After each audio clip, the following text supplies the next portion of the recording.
मृत्यु पर पेंटागन कड़ा जवाब देवाक निष्पत्ति नेइछि। एही आक्रमण पर अमेरिका सैन्य बाहिनी ऑपरेशन हॉक आई स्ट्राइक आरंभ करिछि, जहार लक्ष्य आईएसआईएस नेटवर्क संपूर्ण भाव भांगी देवा। पेंटागन मुख्य Pete Hegseth social media platform X रे कहिसंती जे डिसेंबर 13 तारिख रे सीरियार एक अमेरिका सामरिक घाटी उपरे होइथिबा आक्रमण रे 2 अमेरिका सैन्य एवं जड़े साधारण नागरिक मृत्यु होइछि। अन्यपटे 3 जन सैनिक गुरुतर आहत होइछंती एवं आक्रमण जवाब ही सामरिक कार्यानुष्ठान आरंभ करा जायतिला।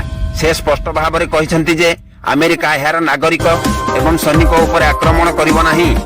जी विश्वर जेकोसी स्थान में अमेरिकी मानक टार्गेट करिवो तांकु पिछा करी नष्ट करा जिवो।